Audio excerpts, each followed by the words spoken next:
You're listening to Sox in the Basement, a production of the Broadcast Basement Limited, where every show is 30 minutes of good and comes from a basement bar on the south side of Chicago. Pull up a stool, pour a cold one, and join us right now for Sox in the Basement. Heard everywhere podcasts can be found, and always at soxinthebasement.com. Is Bob Costas done now? Will we have to watch him anymore in any broadcast? I want to know this for sure. I mean, the Yankees win that series over the Royals. I found myself kind of rooting for the Royals because Mike Massey was playing so well, right? I'm a Brother Rice alum on the South Side. We went to the same school. We know the same people, even though we haven't met before. And, you know, we had a big hit at one point in that series, and I found myself rooting for the Royals just because I was rooting for an individual player from the South Side from the neighborhood. So I was kind of into them there. They end up losing. But Costas, did you see the thing where he yells line drive base hit center field as the ball is being caught by the shortstop as it's dying 4 feet beyond second base? I don't even know if it made it to the grass. He is terrible. Somebody needs to tell Bob it's time to retire. Never let him call a baseball game, yay, a sporting event again. He can sit at the desk at the Olympics and wax poetic about the beauty of sport, and he can give big long form interviews about old time baseball players, and he can do really good at that stuff. Play by play, you done, Bob. I don't want to see you anymore out there. Well, it's a sad fact, but I mean, every play by play, great. Okay, and Bob Costas is a legend. Okay, and there's no doubt about it that he deserves the opportunity to go out on his own shield and of his own volition, but there comes a point where most of the broadcasters at least understand that maybe the speed of the game has passed them by, which is shocking to say in baseball. But if you think back to the end of Pat Summerall and John Madden, okay, it got to a point where Summerall's calls of the play-by-play were so behind the play. Summerall didn't know where he was. He had no idea what was going on. Or think back, Harry Carey at the end of his tenure with the Cubs, the ball would have been in the bleachers and thrown out, and he's still going, it might be, it could be. And no, Harry, it was. You can't say it is, it was. It's already done. They've moved on to the next batter. I remember that. Right at the end, he had one. I think it was when Sosa was there, but I don't know. I just envision all the home runs being Sosa because he was cheating and hitting so many of them. But the ball comes off the bat, and he's like, it might be, as it's landing in the outfield. And then let's say it's Sosa around second base, and he's already coming around second base. Everybody's cheering. They're all slapping high fives, and he's like, it could be. And Sosa comes all the way around, and I'm thinking to myself, is he doing a bit? Why is he waiting so long? And he touches the plate, and he's back in the dugout, and the other guy's walking up to the plate, and suddenly you hear, it is! And then Steve Stone at the time, who's his color guy, just is chuckling because he's just Harry, he did do it. He did it a while ago. He's just that smarmy Ball Stone two thing on comes Grace. out. Yeah, exactly. And it's Costas is, I don't even know how old Bob Costas is, but he's not a young man anymore. Play-by-play is a hard thing to do. We all listen to Hawk Harrelson at the end too, sort of get really erratic. Well, no, he would just stop speaking. Hawk would get angry about something that happened and then take his microphone and put it in a drawer or turn it off or storm off or who knows what he was doing. Or maybe I always envisioned him when he would do that, folding his arms, sticking out his lower lip like an angry child, just making a face, and then just sitting there with that stone cold face, I'm not speaking, right? It's just when he was doing that, I would chuckle. When you were watching a television broadcast with him at the end and he would not talk for and then you would hear the color person that's sitting with him try to describe the game a little bit. And then finally he'd get tired of the silent treatment like a little kid. You get a kid that says, I'm not speaking to you anymore. And I say little kid, my 18-year-old did it to me right before she went off to college. She was mad at me about something. She tried I was saying that this is sort of children in general. He tried to give me the silent treatment. The funny part of the silent treatment, my 7-year-old tried that one day, and she would come out of her room periodically, just look at me and stamp her foot and just let me know that she's still not talking to me. What she didn't understand was I was getting so much done in that time period while my daughter was not speaking to me. Yeah. that it was amazing. It was great. I was like, oh, thank God she's not talking to me. Like sometimes I'll piss my kids off just so they don't talk to me for a few hours. Yeah, when a kid decides that he wants nothing to do with you, when he or she goes, I don't want anything to do with dad for the next 4 or 5 hours, you take that with a smile. They think that you're getting hurt by it. But Hawk would finally do that, just like a kid. Like he would sit there and he would wait, and then all of a sudden he would be like, he would just blurt something out. Like Stone would be sitting there, or whoever he had, like, you know, who was sitting next to him, because it happened even with fill-in guys. And he would just jump in, and he would just, like, in the middle of a thing, he would just start doing it again. Like, he couldn't keep himself quiet enough. And that would be the moment on my couch that I would start laughing. Yeah, when you're sitting there and it's 3 innings later, and you haven't heard from Hawk, and Stoney's been sitting there going and doing his best, his level best to try and call the game, and doing his color thing while still trying to fill in some of the action. And then out of nowhere, it's 2 outs in the 7th inning, and you just hear, "Damn it, Wegner!" Like, what the hell? The other thing that I noticed from the playoffs since last we spoke is that teams are still making the mistake of pitching to Jose Ramirez. And why are you doing that? It didn't make any sense in that fourth game of Detroit and Cleveland. I mean, it was a meatball pitch too, and he took it right out of the ballpark, and they're lucky there was nobody on base. But teams are still pitching to him, and I find it funny. Like, in the middle of the regular season, I don't understand why you would pitch to him. And I definitely am not pitching to him. I think that was the 5th inning of that game in Game 4. 5th inning. So now he's already seen this pitcher.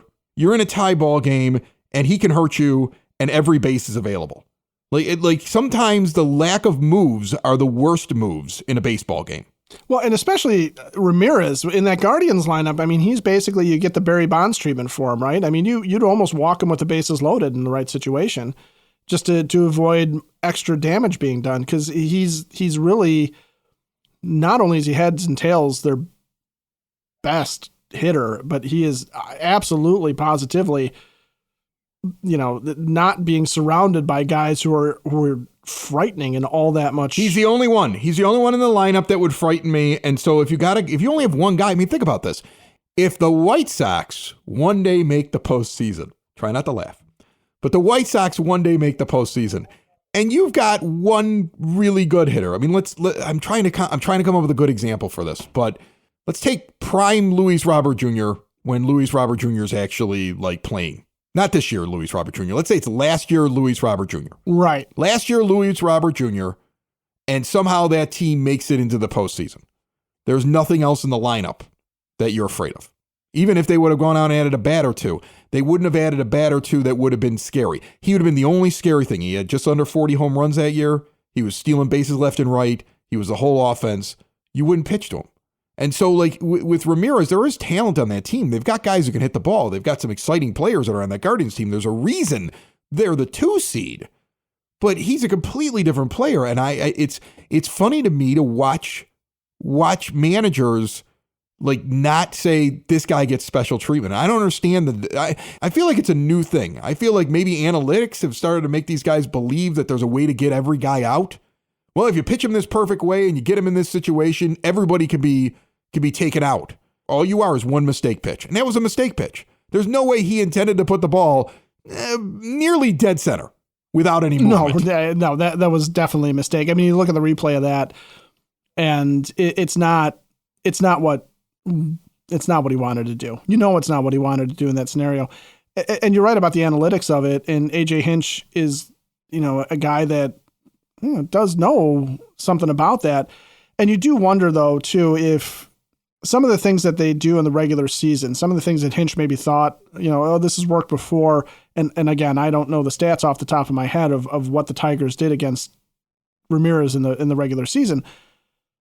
But there's also something to be said in the playoffs about, being real careful around hot hitters and really good hitters and the best hitter in the lineup and the guy that can really do the most damage. Because the hitters, as tired as they may be after 162 plus games, the pitchers are exhausted. Yeah, there's a much greater chance that a pitcher whose hands are sore, his elbows sore, his shoulders sore, his legs are sore, everything hurts, everything is tired, everything is jello after a full season, is going to sit there and, yep, that ball just slipped out. It did not do what I wanted it to do. That happens a lot in the playoffs, which is what kind of makes the playoffs exciting too, because when a pitcher is really, really good and really, really on, it's really kind of a marvel to watch.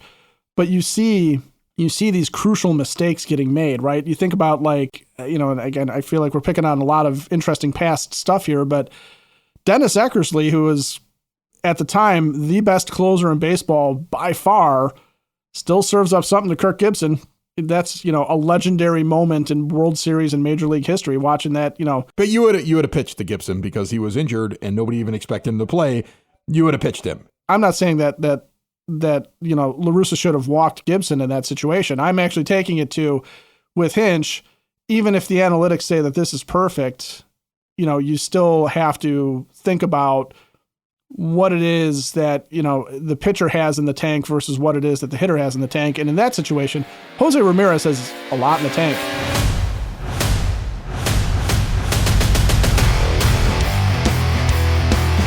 A little bit of a chill in the morning, even though it seems to warm up by midday. Perfect time to get some windows. You want a window? I need new windows. You need new windows? Let's go to Window and Door Superstore of Oak Forest. Exterior windows, doors, patio doors, storm doors with no high-pressure sales. You go see them, they don't see you. That way you get to see everything in full living color instead of a picture in a book. The owner is in showroom. There's also one on site. All Window and Door Superstore installers, they don't farm out the work. They've been doing it this way for over 40 years and in Oak Forest since 1985. All major brands, custom made, no stock items. That way you get a perfect fit. They are a half block east of 159th and Ridgeland at 6280 159th Street. Window and Door Superstore of Oak Forest. See more at windowdooroakforest.com.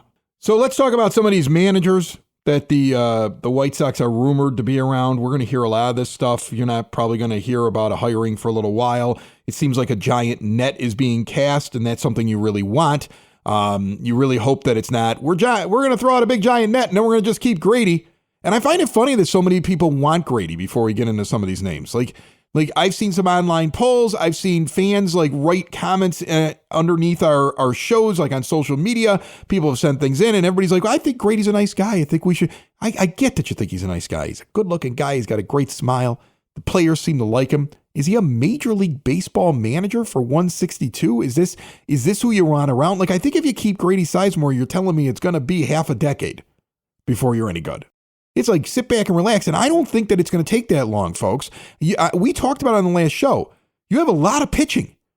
Some teams don't have that. You've got a lot of young pitching. And you got to want to turn it around. Sure, you're not going to probably compete for the postseason in 25, but you got to really have your eye on the ball to get back turned around quickly with this amount of pitching that you have. You got a lot of young guys, and they're going to come of age over the next year or so.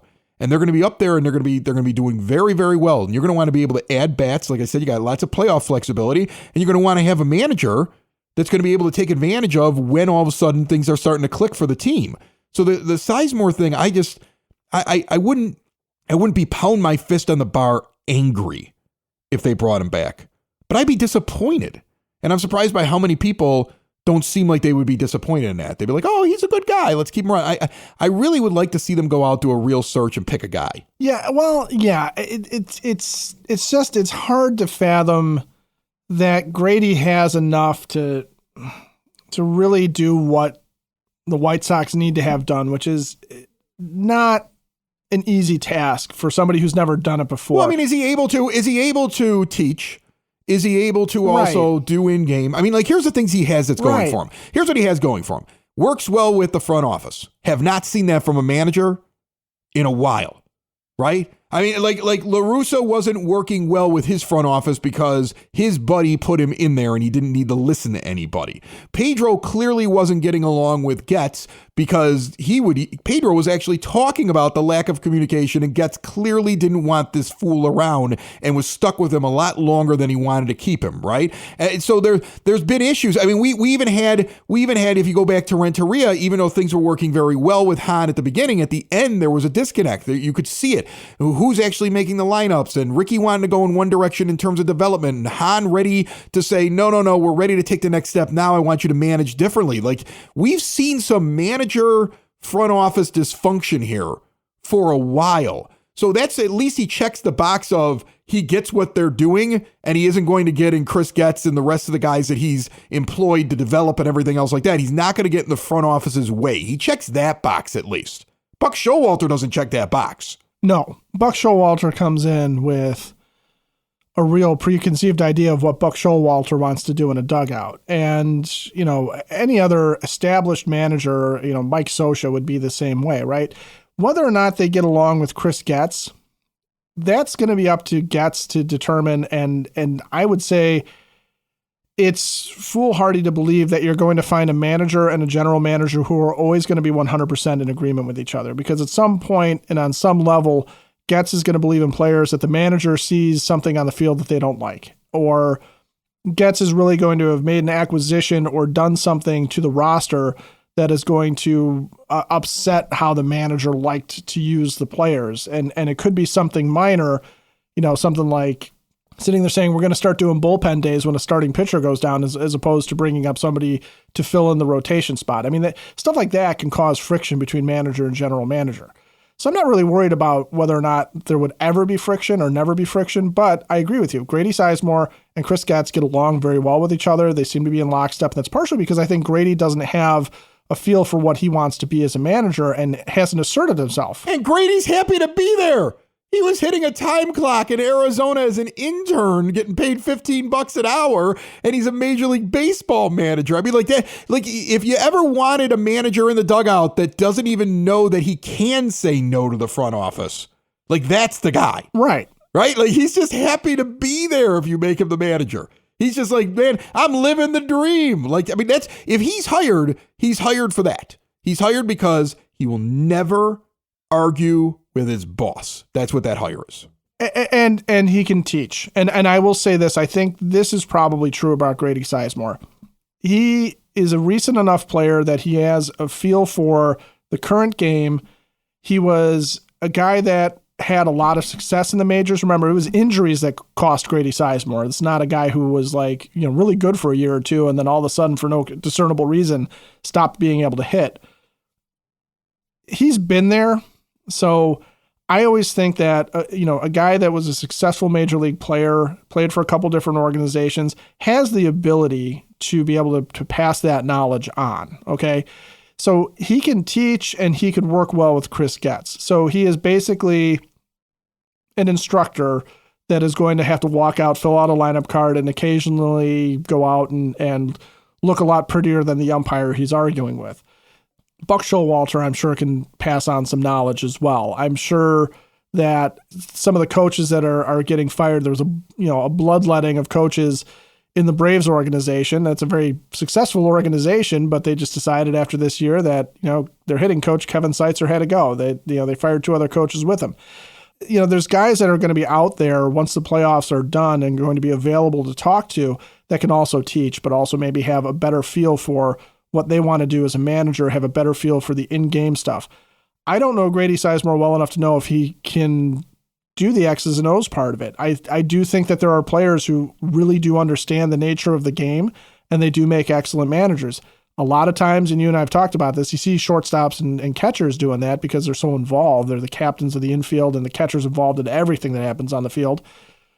That doesn't mean a center fielder can't do that. It doesn't mean that it's not there. So if Grady Sizemore is retained, what I hope is that he's retained on the basis that after talking to some of these managers that are out there that have done it, that we know can win ball games, that we know can put a team in the playoffs and take a team really far and deep into the playoffs, or that have come from organizations where that is the norm, the expectation that every year they're going to go and they're going to have a playoff run, a World Series run. After all of that, we were not impressed that they knew the game better than Grady Sizemore, or that they were able to work with Chris Getz, or that Chris Getz felt the energy and the synergy and the other buzzwords with Grady Sizemore, things like that. If they come out and say that, the proof will be 100% what happens on the field and whether or not he is completely overmatched and is Robin Ventura 2.0, or whether or not he is able to actually pull it off. And it's, stranger things happen in the game of baseball.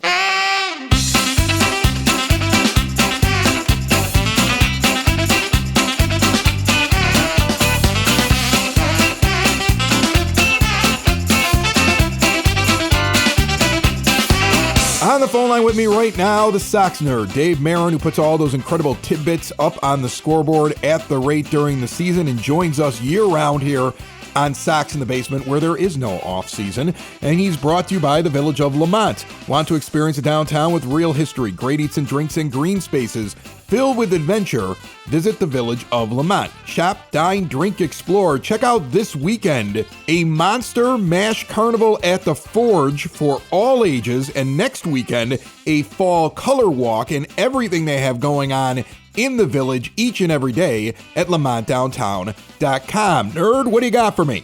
Chris, Harry Chappas passed recently. For those of you who don't remember Harry, he put the short into shortstop for the White Sox during the heart of Bill Veeck's second ownership.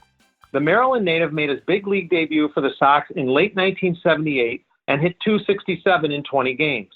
Chappas burst onto the national scene the following March when he landed on the cover of Sports Illustrated's rookie issue with the headline, quote, "The Littlest Rookie."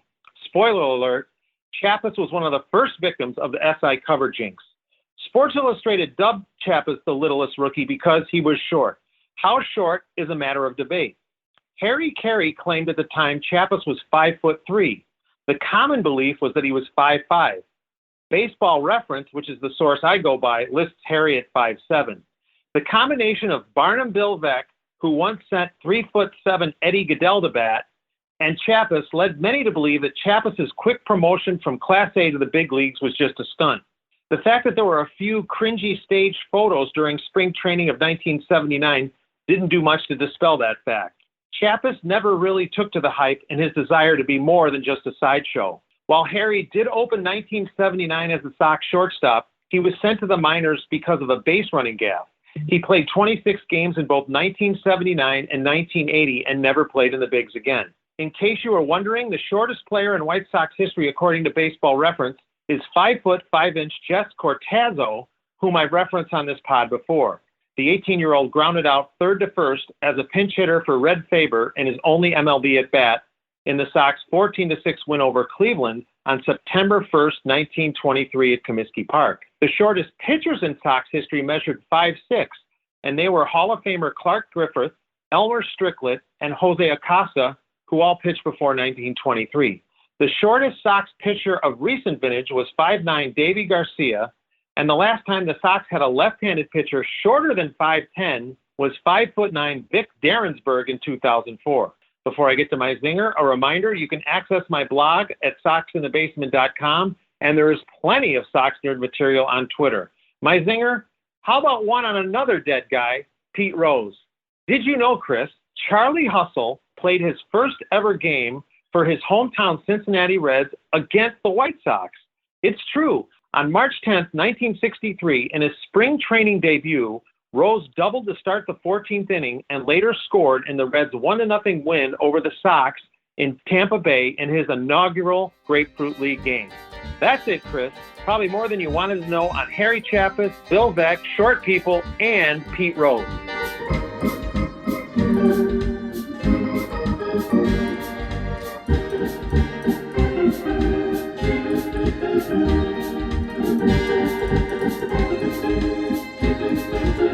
Well, Phil Nevin is interesting. Phil Nevin is interesting. I was looking at him. His name's come up now, Phil Nevin. And you see that he got the interim when Joe Madden was fired. And then he gets a full year where he gets to manage the Angels. And he gets like 1 year where they kind of like let him hang around. They're not sure what they're going to do as an organization. I think they were going to put the place up, the thing up for sale. There was all this stuff that was going on. So it was like, just keep this guy around and let him manage. And he goes 73 and 89 in that single season. And the guy who takes over after him, which is Ron Washington, he doesn't do as well with him. So he's an interesting name. Is like a guy who's been around baseball, had a good taste, really wasn't fired because it was a good team that he couldn't win with, right? Like he was a guy who, it was a bad team. It was a team that was so bad, Joe Madden lost his job, right? I mean, Joe Madden's not a bad manager. I've always thought he was a good manager. A little weird, not a bad manager. I'm not going to say that he's probably the reason they were bad. It's because the Angels are put together poorly. It's very similar to the White Sox. Like the Angels are a dysfunctional organization from top to bottom. And so that's kind of what he had to be inside of. Maybe he'd be used to it here, but like, he's probably not the reason that they lost. So here's a guy with experience that has the ability to possibly come in here and do the things that Chris Getz wants to do. I would imagine he would be a very interesting interview. If he says the right things, he could very quickly be a guy at the top of the list. Yeah, and there's going to be guys that are going to be more interesting than Grady Sizemore or some of the early names that have popped up. It's yet to be seen, I think, who really has a chance. And I'm not going to get mad about a rumor at this stage until that person that I don't really want to see here is interviewed. And I'm not going to get overly excited about a rumor until I see that person is actually interviewed. You can't get excited like Will Venable, everybody's excited about. I mean, this is the guy who's the Rangers bench coach. Everybody wants him. The Mets tried to hire him. He turned down the Mets. Supposedly he's waiting for Bochy to leave, and then he's like the heir apparent. And he's like the pie in the sky one because everybody wants him. And I always worry about the everybody wants this guy thing because, like, I don't know. I feel like we've done that before. We go after something that everybody wants, and then we go, "Oh, this didn't work out." But he's a guy that seems to be one of those names that if the Sox were to get him, national pundits would be like, "This is a great hire." Like, people would love this hire across baseball if they were able to get him, which is probably why the White Sox won't be able to get him. But he's popping around, and then the Cardinals have a bench coach by the name of Daniel Descalso, and he's on the list supposedly as well. That's from John Heyman. And a lot of people are putting out like, this guy's up for this job, this guy's up for this job. This Descalso, he got into the big leagues during La Russa's last reign in St. Louis. He was one of Tony's utility infielders. He was Daniel Descalso was a Skip Schumacher 2.0 or whatever, 3.0, 8.0. I'm tired of putting .0s on it, but Daniel Descalso and Skip Schumacher are basically the same dude. And it seems like he may have worked with Barfield in Arizona in 23. Well, that's possible, yeah. That's why his name's probably popping up. Because there's like, when they go through the list, it's like, well, I know this guy. Well, I know this guy too. It doesn't necessarily mean he's getting the job, but that's a name I've never heard of. And that's how these things work with these hirings. That's how it works with these teams. Honestly, Daniel Descalso, the last time I heard his name was probably in some waiver wire on a fantasy baseball league that I was in, where I was wondering if, his run of 2 weeks of starting while the starter was on IL was going to, net me some extra points or something like that. I think one of the things that I'm waiting for is to find out what type of manager they get, because I think that's going to indicate, do these other coaches stick around? You look at some of these teams that got eliminated from the postseason, they're cleaning out like assistant coaches. And we're so loyal to these assistant coaches that are around, like all these guys are in limbo because like the new guy might want them. And it's interesting to me because some of these names that we're talking about, right? Like a Phil Nevin probably walks in and goes, I know enough other guys. I want to go this direction. I mean, he may have to justify it, but he might want his own thing. Buck Showalter is not keeping any. That's the funniest thing about it. He ain't keeping any of these guys.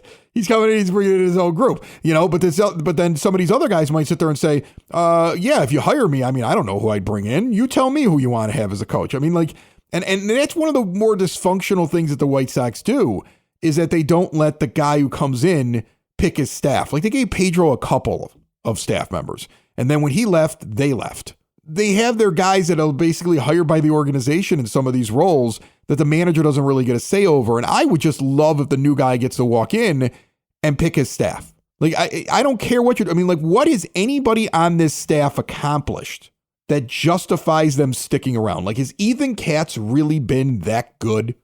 Well, that was the name that immediately, as soon as you said that, I'm like, why is Ethan Katz still here? Like, why? Exactly. What have any of these guys done in their tenure here that are assistant coaches that justifies telling a manager you can have the job if you accept this guy? Because I haven't seen it. There's nothing that is overarching like, well, you can't let this guy walk out the door and be a pitching coach somewhere else. We can't let this guy walk out the door and be a hitting coach somewhere else. We can't let this guy walk out the door and bullpen catch over here instead of with us. Like, they should have cleaned out the entire staff. And they should have told the manager, you get to come in and pick everything. They should have made this something that managers really want because they know they're not going to have to deal with that garbage. Like, if Getz wants to signify that he's doing things differently and working for the White Sox is different now because he's in the front office and things are going to be different, that's one of the things I'm surprised he didn't do. He should have just cleaned all these guys out. Unless he's sitting there in the meeting going, look, we just don't think it's fair to throw a guy out in the street. We want to keep paying him, but these guys are all gone. But like, it should be like almost a known thing that they're gone. that it's completely up to the new manager if you really want to get the best candidates to come in. You have the worst record In the history of Major League Baseball. Tell me why anybody on the coaching staff gets the benefit of the doubt, with the exception maybe of Grady Sizemore or anybody that served in a capacity just at the end of the season. But even Grady, if the guy comes in and goes, look, Grady's a nice guy. You guys love Grady. That's awesome. But find him another spot to do something in the building. I don't want him in my dugout because I want to start fresh and I want to show these guys in the dugout. Things have changed. Like, isn't that the best message you could possibly make? Like, anybody that comes back to this team walks in and there isn't one coach that they're used to seeing. There isn't one person they can walk over and say, what's the new manager like? What do you think we're going to do here? What do you like? No, they walk in and it's a completely new group that's in lockstep with each other, hand selected by the manager. They all know they answer to him and they don't answer to anybody else. That's how you change a locker room. That's something that they have not been able to do. They never do that in this organization. You really want to say, full stop, we've hit rock bottom, and we're going to prove to anybody that comes back in here that was on this team last year that is not business as usual. It will never be that way again, and we are doing this differently from this point forward. You can't have them look over and see Grady standing there. They can't. They can't look over there and see one of the guys still left over. They have to feel like it's brand new. They have to walk onto the team and say, all right, well, it's the same uniform, it's the same facilities, but something has changed. You don't convince them of that. If a new guy comes in and says, I'm the manager, and when he walks out of the room, you're able to look at the same coaches as last year. And trust, it's just like any other workplace. Something won't go right, and that guy will be like, oh, we were at least better at this last year. That's how you sow the seeds of discontent.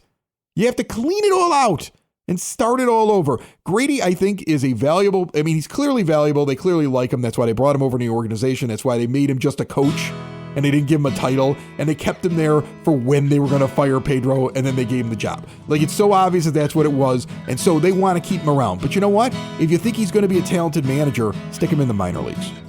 Give him a chance.